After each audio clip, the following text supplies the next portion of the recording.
What is up, everybody? Back at you again with another episode. I'm here with my boy, MJ Wilson, Coach MJ Wilson on Twitter. We're OGs. He's been here since May. He's a successful entrepreneur. He has his own business, and he's used a lot of these same, business mentality and tactics to do so well on Veve. He's got better mints than I have ever had, and super jealous and super happy to have him on. So what's up, buddy? How are you? Yeah, thank you so much for having me on. I'm super excited. All day, every day, I'm talking about Veve when I'm not working. And I'm talking about more of my clients or my family. So it's great just to have a conversation with another OG. I totally agree, bro. And I was just thinking about you today. I was like, with somebody that has, so many things on the go, how do you manage Veve and sniping on the market and then also doing, your day job and taking care of the kids and whatever? How do you manage it all, bro? It's pretty snuff. It's pretty tough. You definitely gotta sneak it in. But I have this little time management tool that I use. So essentially just prioritizing, that I understand like there's 168 hours in the week.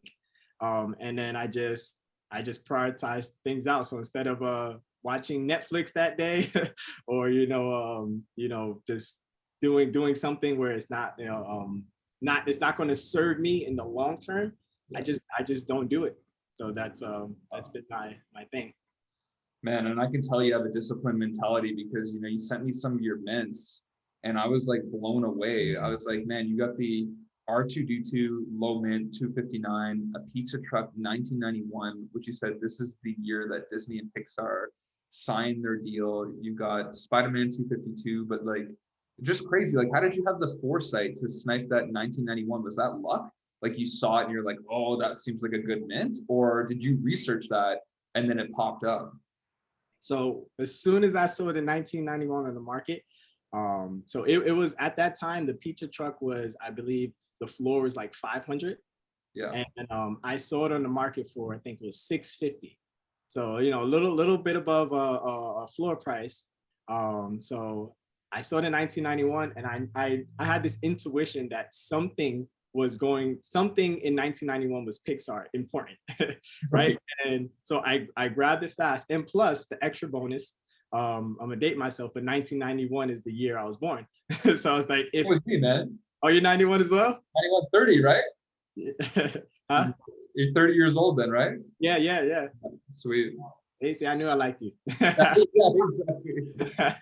So yeah, that's on my birthday. So I grabbed that and I was thinking maybe this was something. I knew Toy Story came out in '96, so it's like maybe something else happened within Pixar, and I was right. It was the day Disney and Pixar signed their deal. So wow. A beautiful merge. Wow. I mean, that's amazing. Not only is it your birth year, but it's also this incredible, moment in time. And then I think about it too, like people that are, wanting to get these low mints, sometimes you're better off just going in the years like 1950 to 2022 and just seeing what pops up, because perfect example is that. And I saw you also have an Eternals #1, the 1976, which is the year that you told me it was the Eternals first came out, right? Which is pretty remarkable. Yes. So I saw that in the market. I saw it just hanging around. It was an uncommon Eternals, and it was 300. Wow. So and at that time there was a gem squeeze. I think that was when Disney moments were happening. So everything was down. So I saw that, and I did research prior on what year Eternals came out, and then I saw that. I just pulled the trigger real fast. I was like, 300, I can afford it. Whether it's a long-term hold, and I was like, I can get it, and I just got it.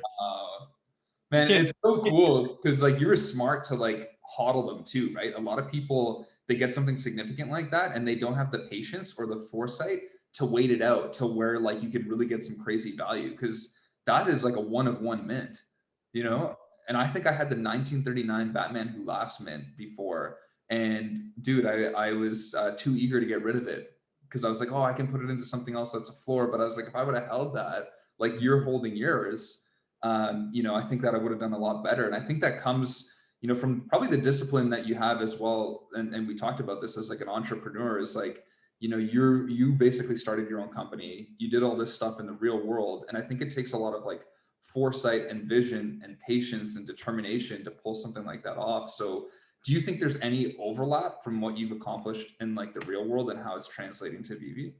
Oh, definitely, hands down. I believe everyone who's a part of Veve and doing well with Veve, they have that entrepreneurship, I want freedom mentality, right? The overlap is essentially to do well in business, you need that discipline, right? It's one of the great, it's pretty much it's that self accountability, and which gives you freedom. So it's one of the best things about having a business, but also it could be one of the worst things about having a business, right? So because I have the freedom to wake up whenever I want, right? And I could go to work whenever I want, and I could take a day off whenever I want, right? So, but also that could be to my detriment because if I'm waking up whenever I want or not work, or, you know, just canceling on my clients, then, you know, it could cost me business, right? So it's having that self accountability and that discipline to look at what's going to serve you in the long term versus, you know, doing the short term pleasures. And I think, you know, people like myself, you, and other people who invest in Veve, you know, they're looking into the long term, right? So they're, instead of putting their money in going out to eat or, you know, video games or, you know, new sneakers, you know, they're buying a new NFT. Right. Right. Man, such good points. And I only feel so bad for the people that like got like, let's say Homer and Bart on the drop and sold it for like 75 gems after, or tried to cash it up for 50 bucks USDT. And I'm like, you guys just waited, had the foresight, had the patience, like, you know, this would have been a way better investment for you. So, you know, how often do you buy like a new NFT? Is this like every week you're throwing in more money, or are you reusing the NFTs that you have for like new opportunities, or how does that look for you? So I'm more invested heavy at the beginning, and now my portfolio is large enough where I'm pretty much playing with house money at this point. At the beginning, I used to put in every week, ever since, when was it? I think so. I started in May, and I stopped putting in, at least in Veve, in December. So, but my money is still continuously being put to work. I'm putting money every week into crypto. I got into a few other NFT projects, you know, to diversify, but my main project was Veve. So I feel like diversifying too wide, it could be hurtful for some people, right? So it's like if you know, if you have a lot of money, right, then diversification is it can work really well.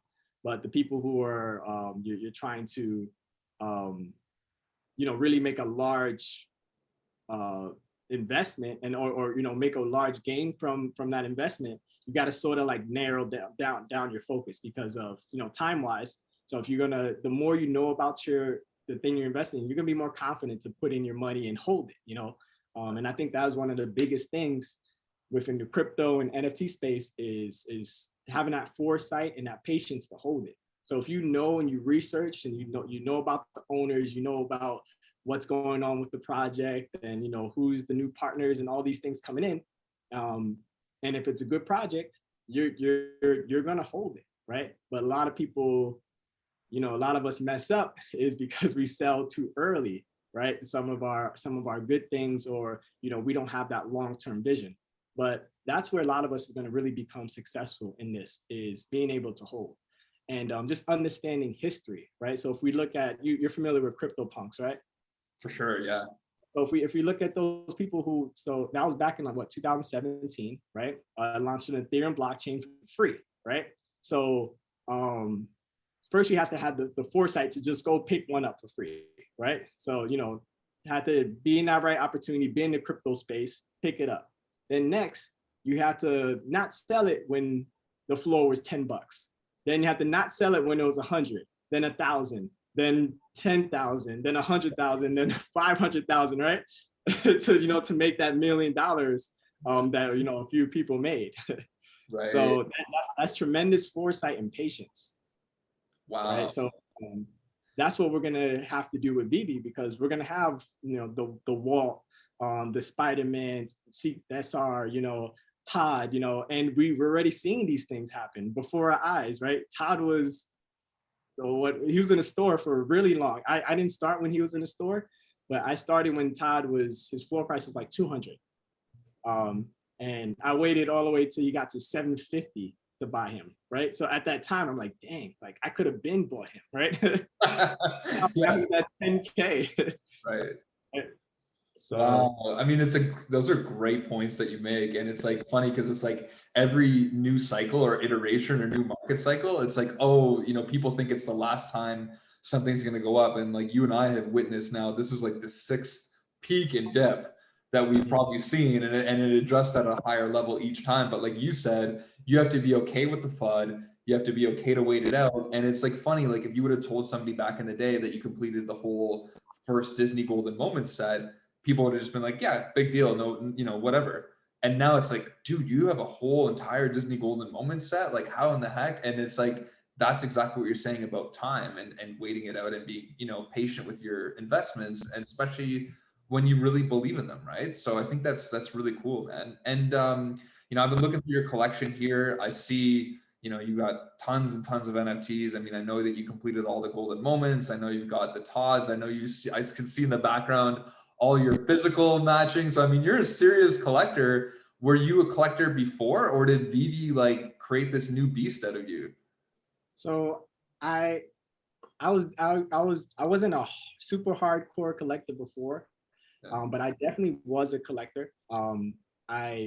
Even when I was little, I would have like these, these little statues and just things that I held over time. So my thing that hurt me, I don't have a lot of that stuff when I grew up with, we moved around a lot. So I was originally born and raised in New York, and then we moved around different parts of New York, and then we moved to Florida. Then we moved back to New York, to New Jersey, to Connecticut, and to Georgia. So I didn't get stabilized until I was about 17. And yeah, so a lot of my stuff got lost. But once I was past 18, I all the stuff that I had, I kept it and kept it in good condition. But what I've been more previously collecting before Veve is coins. So wow, cool. I got it's a fun hobby, and I do it with with my son and my niece. So I have a lot of silver half dollars, silver quarters, silver dimes, and then look for ones that are mint condition, special, special mints, and yeah, I just collect those. And also too with dollars, fiat, the paper dollars.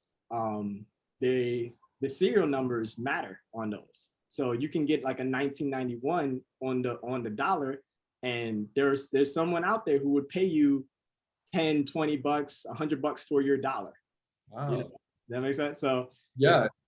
So I also have a vending machine business. So I'm gonna have one in my business and a few other businesses, and through the vending machine money, I'm just getting the quarters and getting the dollars, counting the money, and I keep the special ones and I just replace it with the non-special ones, and put it right back into the books into that business. And so I'm just getting finding cool finds throughout the every time I re-up on through the vending machines. Wow, that's impressive, man. So I mean, that goes to show you that like you already had a bit of that knowledge and that detailed analysis beforehand, and goes to show me why you're doing so well in this. And one big thing that I wanted to talk about too, which I think is super important, is that you own the whole first set, right? You got Risso, you got Joe, Becky, and Todd. And I wanted to get your take on what you think because you saw that article that came out with Veve, and they basically said that now all statues going forward are going to be first appearance, and all like, you know, art pieces, et cetera, are going to be first edition. And that means that, you know, Rizzo, Joe, and Becky are technically should either be non-FA or FA, but they're FE and they're not changing that. So I personally think that that could go up tremendously in value over time, especially because it's also the first ever set. But I was curious to what you think about that as well. I'm glad you asked that. So that set definitely, because the history of it, first set, right? So first of all of its rarities, plus Batman's super popular character. The edition sizes are, you know, all of them are less than 10,000, right?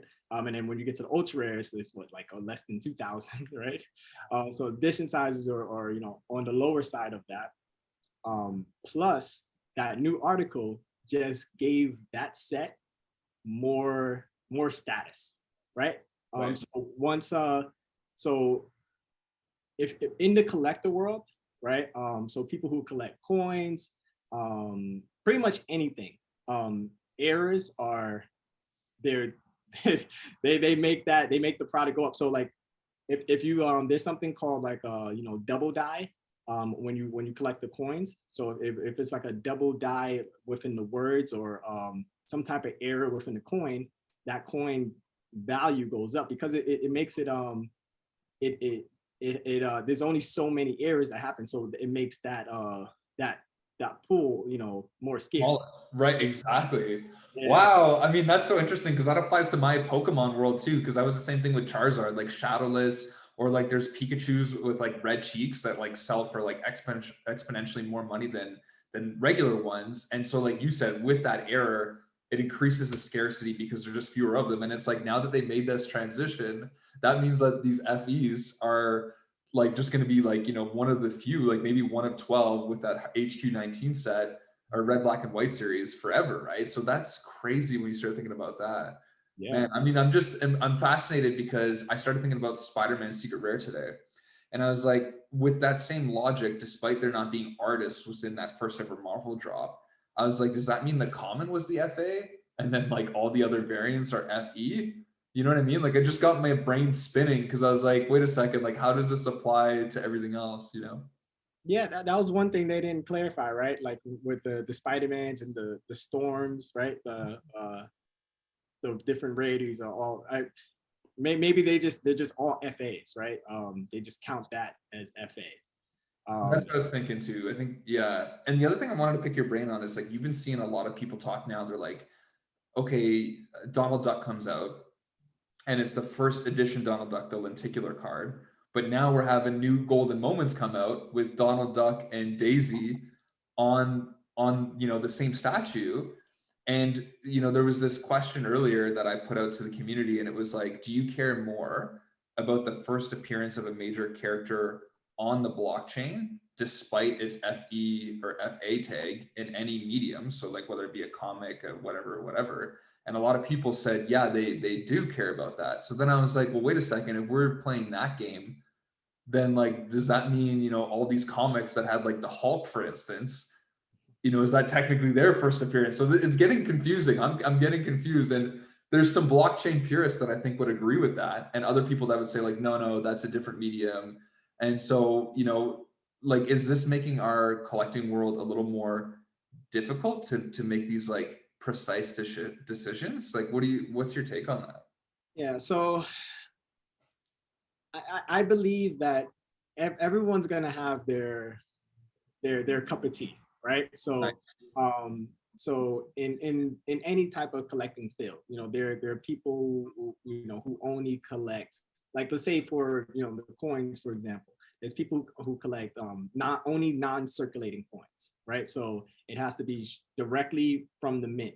You know, directly from the mint, they buy it from there and it can't circulate, right? And then there's people who like to, you know, make their finds, they get the circulating coins. So it's going to be the same thing with these type of NFTs. So there's going to be the people who are, they're going to be the blockchain purists, right? Yeah. And then there's going to be, you know, the FA, you know, hunters. And then you're going to have the people who like the aesthetics of it. I believe that the FA is probably going to shine the most. But you know, there's going to be different verticals of FA, right? So you know, there's the FA in the comic book world, and then we have the FA in the collectible world. And then I think the cards, it's not a collectible, right? It's not a comic, so it's its own vertical. So I think it has its own special place. So I think ultimately probably the golden moments did I'd say Daffy Yeah. Donald is gonna might do better because it's you know, it has that gold in it. Depends on the edition size, you know, we don't know that yet, so that's going to play a big factor in it as well. But I think they're both going to do well, and it's definitely something that, you know, people should pick up while they're still low. I agree. Man, that's probably the best answer I've heard about that issue so far. I mean, kudos to you, dude, because that was my kind of thinking. I was like, you know, there's going to be people that care about it. There's going to be people that don't care. They're just like in low cereals. There's people that don't give a shit. You know, if they get something that's like, you know, the first one minted, or if it's the last one, they just, like you said, like the aesthetics, or just want to have that comic. So, I mean, those are some really interesting, you know, points that you bring up there, my man. And I can see in the background, you got Amazing Spider-Man 252. Is that right? Batman 423. And then you got the Todd McFarlane statue. Were you wise enough to get that before they're like $1,000, or did you get that recently, or like how long ago did you have your collection? So I got those like a few months ago. I definitely got the top before 1,000. I got it at a great deal, and I've been looking for it for a while. And I put my alerts on eBay, and I was always pretty good at sniping deals on the market. Within like eBay, Facebook Market, because essentially my whole gym came from that. You know, there's some things I bought new that you have to, but you know, with gym equipment, the value lasts for so long, right? So soon as you, like, if you buy it new, it almost doesn't make sense if you can get something like new, because you can get it for a fraction of the cost, and it's you know, you get the same result. So wow. Yeah, so I got a lot of my stuff from, you know, other gyms closing down, and you know, good stuff. Yeah. But that's amazing, because then that's how you're capitalizing on the revenue aspect as well, while still having good equipment. But like you said, you're paying a premium that's not needed, because a weight is a weight at the end of the day, right? So it's like, yeah, the Todd statue, as long as it's in great condition, is still the Todd statue, you know? So that's interesting. And like, so why Veve, man? Like I think I chatted with you earlier about this, but I was like, you're such a busy guy. You know, you're doing all these different things day in and day out. Like, you know, how did you get into it? Like, I think, you know, maybe crypto, you said, was one of your, you know, you were big into crypto as just one a part of your portfolio. But maybe you can kind of share just like how you stumbled upon it, and like why it was the platform for you. Okay. So I'll get a little into my background, and then why I wanted to invest in the first place, and then why invest in Veve. So so as we know, like I own the gym. The gym is called Level Up Community Gym, and check it out. Yeah. So what we do is we help people to get into their best shape of their lives, right? By doing fitness, nutrition, and helping them stay accountable, right? So and then we started a nonprofit as well. So we're helping people who have low income, you know, single mothers, people who are unemployed or retired. So the gym became very much a passion project for me, right? So I wanted to diversify more of my income, and build more of my assets and more of my wealth from other areas, and make the gym more focused on helping people. So you know, there's a quote that I love that says, you know, service to many leads to greatness, right? So through helping people, you know, I would build my wealth, right?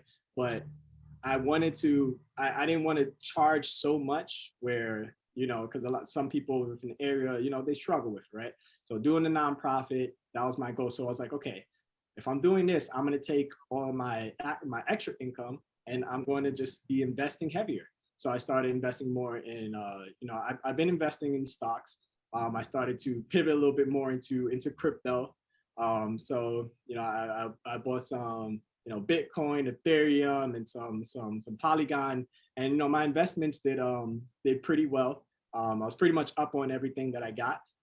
Fortunately, besides Shiba, I bought that at the wrong time. and so that was one of my learning lessons. You got to pay a tuition fee. But I learned to just, invest into good projects, good reputable projects. And then I started hearing about NFTs because I knew about Ethereum. I was invested into Ethereum. I started hearing about these crypto punks. And, the more I was hearing about OpenSea, crypto was already sort of like a wild west, right? And to get into. So NFT was like even more of that to me. Like, so yeah. So I was a little hesitant to jump into OpenSea at the beginning, and then I heard about Veve from my good friend Des from Brooklyn. So he started in March, and then he started showing me, we started talking about NFTs, and we were like, what do you think about this? And he was like, oh, check out this. I started investing in Veve. He's showing me his showroom and the things that he can put in augmented reality. He's showing me the video he made within his showroom. And I'm like, wow, they have Batman. I'm a huge Batman fan. Like, Batman is my favorite superhero because, we can all become Batman. If you're rich enough and you train, you have enough discipline, right? It's like the one realistic one that seems at least more realistic. Yeah. So I always had Batman was always my favorite because of that. So I saw this IP, I grew up with Cartoon Network. So at the time there was, I saw the Batmans, there was the Harley, the Cartoon Network, the DeLorean. So those familiar brands, it sold me to try it, right? So I tried it out, downloaded it, and I started just researching. Literally anything I get into, like, I do seriously heavy research on it. Right. I would I'll buy a book. I would buy audios on topic. I'll listen to podcasts. I'll watch YouTube, and then I'm always talking to other people, trying to learn from them. Right. So either what to do or what not to do. Yeah. So and you were one of the people I was watching at the beginning. I loved your content. So you're definitely one of the go-to guys. You, the Gale, the Gale, Cats, watch some, Cabell, and then so I consumed a lot of YouTube, and I started getting onto Twitter Spaces and just learning. But essentially, the more I started researching the project, I read the white paper, listened to all the YouTube videos, and researching other projects too. And I'm just like, wow, there's not much licensed NFTs out there, right? With these kind of IPs. And then what I learned is history repeats itself, right? So all the companies that blew up and is the companies that appeal to the masses, right? So if you think about Coinbase, for example. Like, Coinbase is doing really well because they found a way to simplify crypto, right? What is it? Facebook, right? So Facebook, they can appeal to them. Like, everyone and their grandma is on Facebook because they simplified social media, right? So, the company, and so Veve is doing so well. That's why we have the most users right now, because we were able to simplify NFTs. Right. Yeah. Dude, I mean, that's a great point that you bring up with accessibility. Like, I totally agree with that. And I think that's really why, Veve is going to take the world over by storm. But the problem is that I'm one of these people that are like addicted to Veve. Like, I'm up all night, bro. Like, I literally get heart palpitations at night, checking my phone, checking the market. My wife says, like, I'm on my phone on the couch. Like, I've been gaining weight. My mental health isn't always perfect because I'm just obsessed with like making money on this app, right? And then it's also I'm using it for YouTube to inform my content. So And I think that's just not for me. I think that appeals to the larger, or applies rather to the larger Veve community, crypto community. And I know you're kind of an expert in that field, or you are an expert. So I was just kind of wondering, what advice or tools or things like that you have for people. Yeah. So I've been in the health and fitness industry for well over 10 years. Through that, got a lot of certifications, education. So certified nutritionist and trainer, and a bunch of other things. But pretty much the advice I have for everyone is just balance, right? So always looking to find something that you could sustain, and just looking to try to get better every day to work on good habits, right? So for example, so we want to make sure that we're getting enough sleep, right? So if you're only operating off 2-3 hours of sleep, how effective could we be, right? So could we be effective for a day or two or even a week? Maybe, right? But if you continue going on with that, is that sustainable, right? So it's important for us to at least get 6 hours of sleep. The research is 6 to 8 hours is a good time frame. Anything under 6, we're not operating the sharpest that we can be, and the most effective, right? So with investments, it's a lot of thinking. It's a lot of mental decisions, right? So if you're emotionally, just like and physically burnt out, our decision-making ability could be compromised.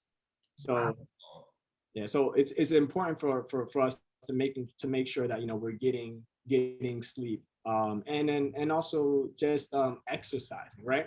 And just getting movement, right? So we're going to be in the metaverse, which I'm super pumped about. I'm all for it. I have a physical business, but I'm excited to have my metaverse business going on. So I'm definitely going to get some land. And I'm definitely going to start a business over there. And if I get a metaverse gym going, I'm going to do that, right? But it's just important for us to have that balance, right? So if we have a desk job and we're sitting on our computers a lot, there's going to be some downside to that, right? It's we don't live like back in the days where a lot of us had laborious jobs, right? So a lot of us, you can work from home, you could just trade right from your phone, or do Veve, and a lot of us making money on Veve, right? So I know some people went full time on it at this point. So that's a lot of sitting, which can cause back pain, shoulder pain, neck pains for us, and it could cause weight gain, right? Which could lead to obesity, which leads to heart attacks, strokes, and just different chronic illnesses. So what's the use of making all this money if you don't you don't have the energy nor health to enjoy it? Wow.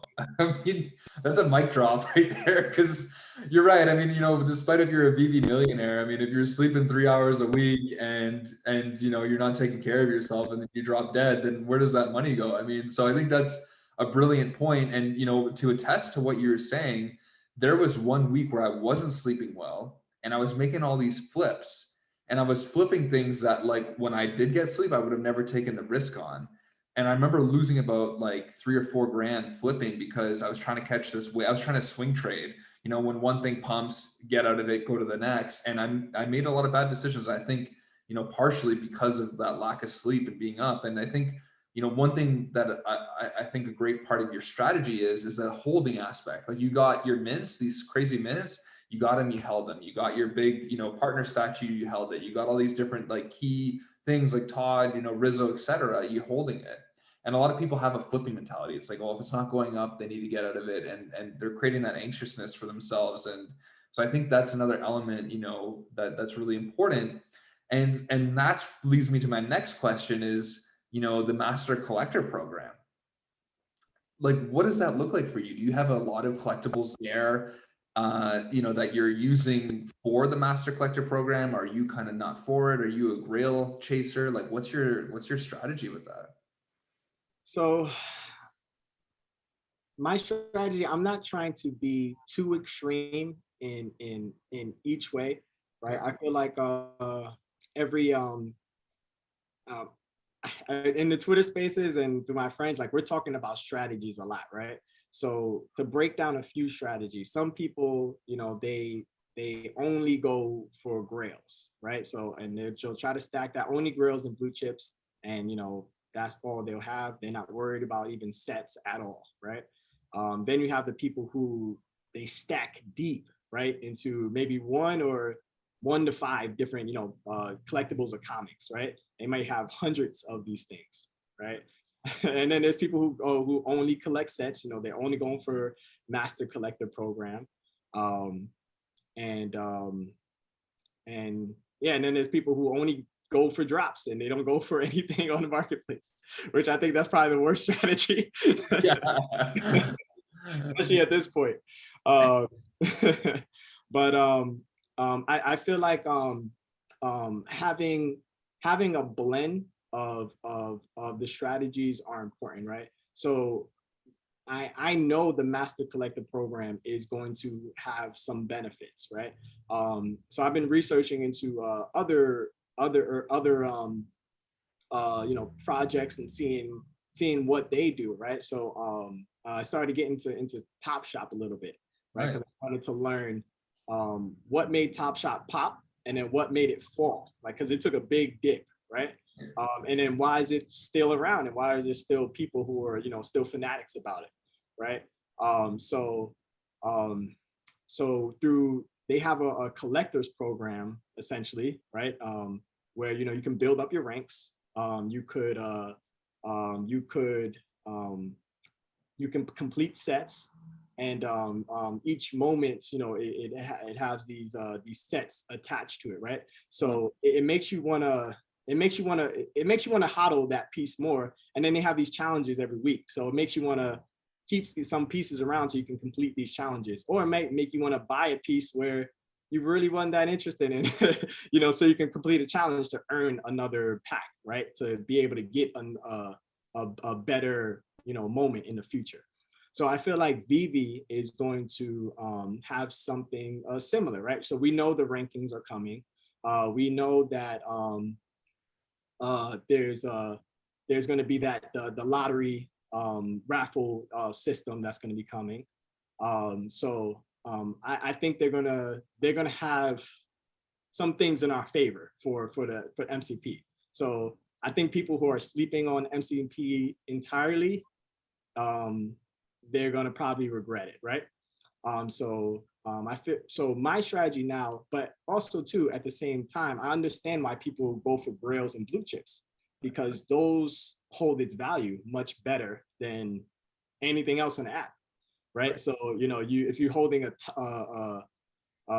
Walt, it might retrace maybe 10-20%, but it picks up fast. Like people will snatch those up quick, and it goes right. It'll bounce back within a couple of days to a couple of weeks. Where once we through the Disney moments, we saw that. I mean, when Disney moments dropped, we saw that some of the collectibles that dipped, some of them took a long time to recover, and some of them never recovered to this day yet. Hey. So I definitely see the importance of holding these grails and collecting the blue chips. So what I do is all the grails and blue chips that have any blue chip or grail that has a set in it, I'm looking to have that set, right? So I have the first Batman set. I have all the Disney moment sets, right? All the Disney sets, even the trading, the cards. I got the whole set of that as well. So and then I also took a page out of the stacking book, right? So I can create some liquidity for later. So I'll look for if I can get some multiple grails while they're cheap, I'll grab them, right?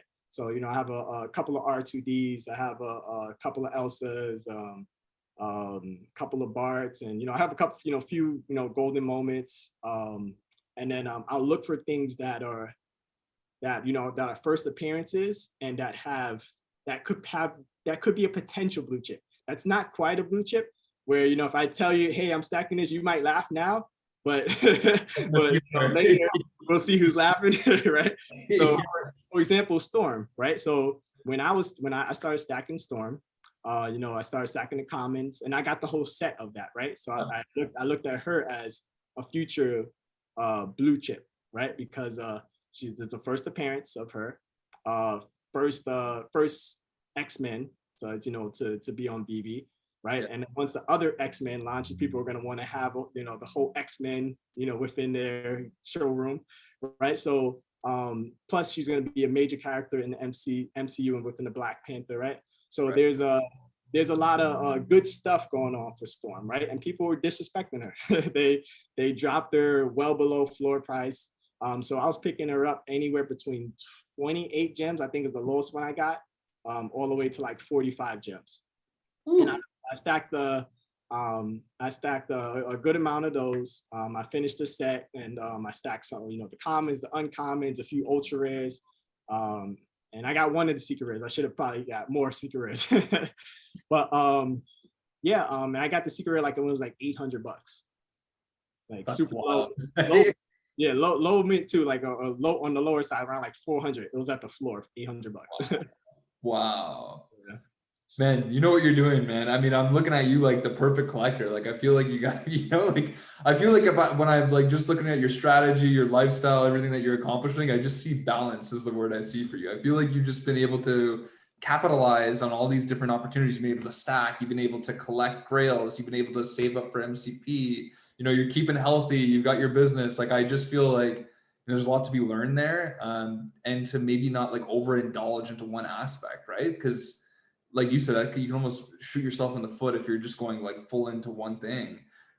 So, I mean, that's so interesting with Storm, because, and I'm not laughing, bro, like Silicon Secure, I know stack Storm, anybody that was smart stack Storms. And, you know, I don't tell you this, but a lot of times I'll show up on these Twitter spaces and I'll just listen in, and I hear you speaking, you know, I hear all these other guys speaking, and I'm like, I learn, you know, so much from you guys in the spaces, man. And like, would you say you're there like through the day, like a lot of times, or like how often are you on that?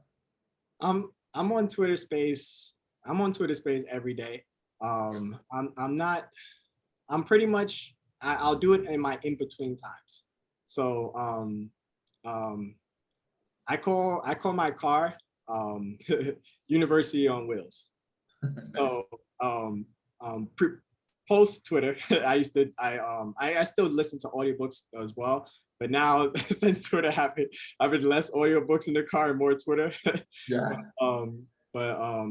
Anytime I'm driving, any commute, and if I'm doing chores, washing dishes, laundry, anything that I could kind of multitask with, I'll be on the Twitter space. And most of the time, probably I'll say maybe half and half. Half the time I'm listening, and then I'll always try to jump on at least, you know, a few to, you know, to get some questions answered or answer other people's questions, you know, to add value or to get value.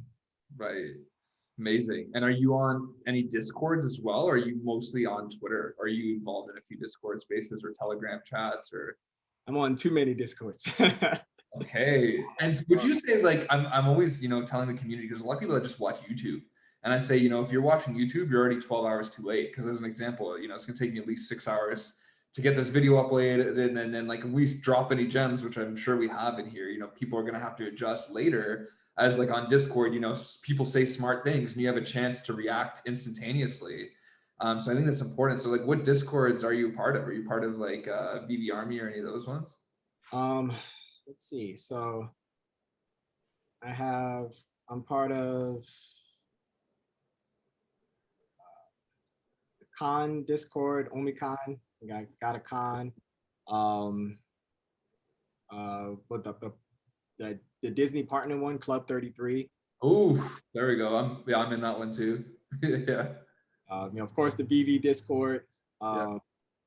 Then H23. I think I was one of the first Discords I'm on. Cool. I don't even know who runs that Discord, honestly. But it's like you're meeting like all the great community members, right? Like it's usually like the people, like you said, that you're talking to all the time. And And there's some crazy like collectors. Like I'm surprised about the amount of people that have like so many Veve NFTs, you know, with $100,000 plus vaults. And you know, just given your background and everything, like what advice would you give to like beginners like that, you know, only have a few $1,000s that are like coming in, like, you know, do you think, you know, just show up for the drops, take your time kind of thing, or what advice would you give them?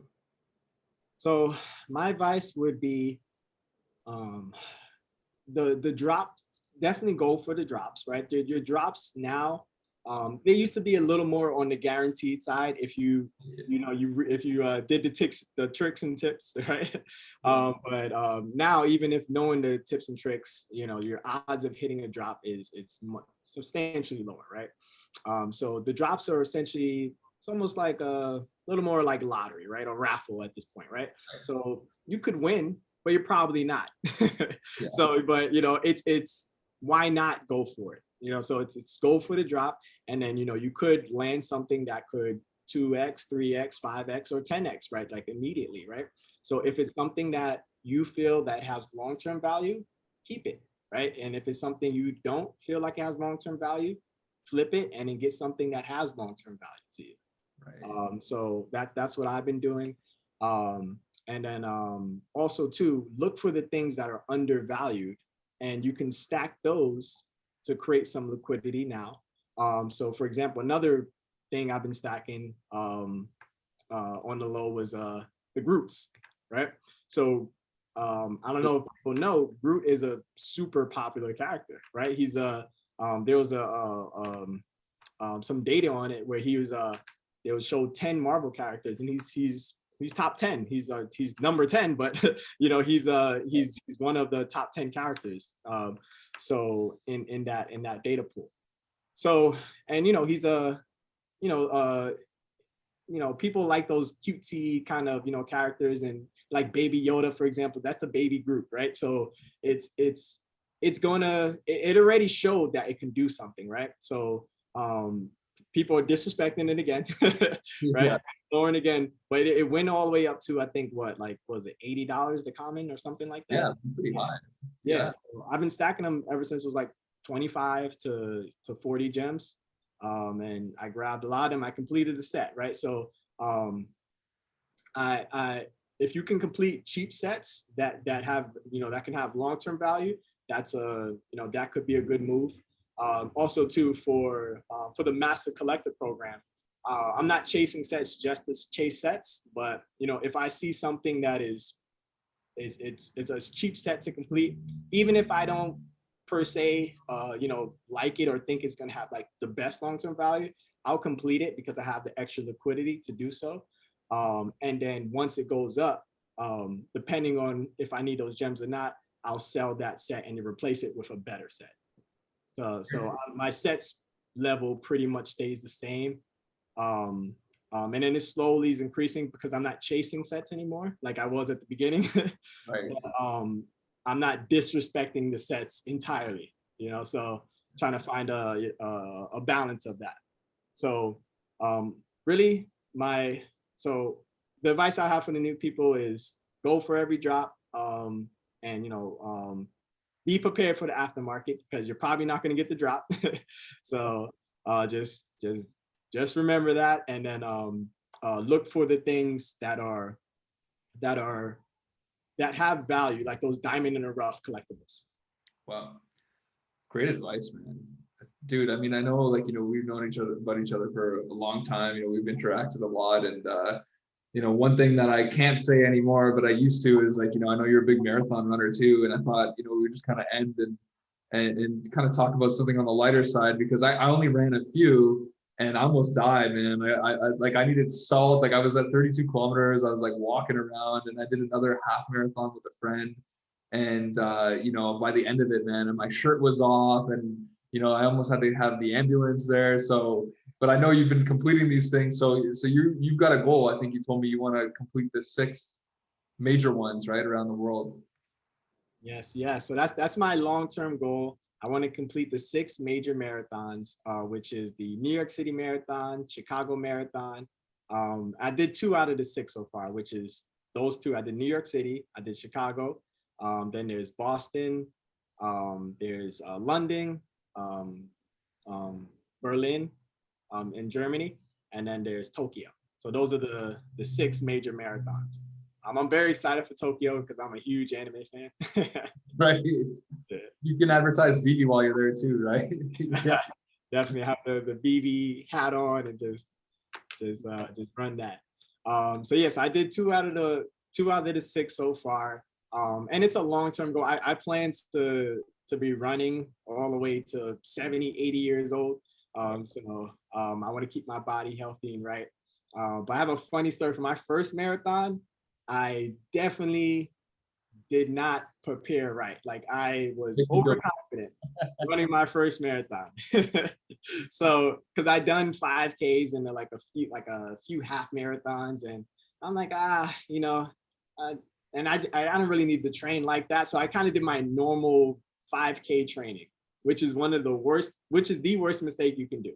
So when you run a marathon, you have to really prep your body for that mileage. Like you're taking your body to a level that it's never been before, right? So you gotta pretty much get your mileage in throughout the week, right? So if you only ran 3 miles before at most, then you gotta do 5 miles within that week. And then it goes to 10 miles within that week, right? And then 20 miles within that week. And then you get to a point where towards the end of the training where you're running about 20 miles for that day during practice, right? And so you got to build your body up for that mileage.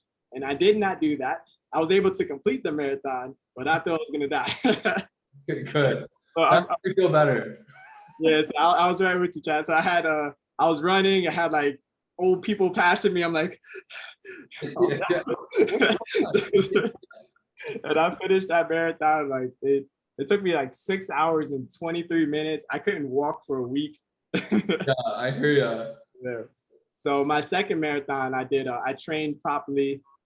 I got me and my friend did it together, and I had a running coach. And I was able to crush my time by almost 3 hours, cut my time.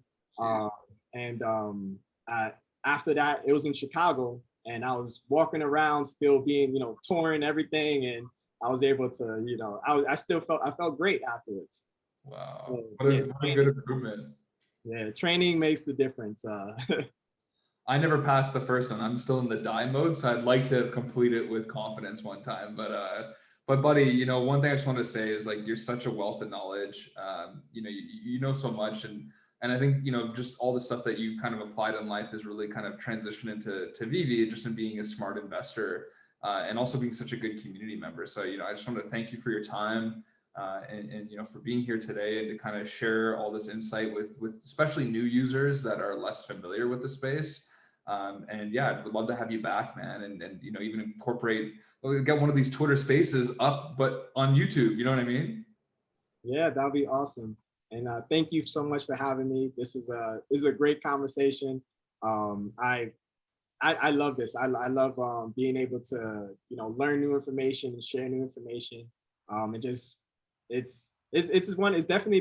Veve has become one of my passions. And the community is amazing. So, we have, great people like you, Chad, that's like spearheading, the YouTube community.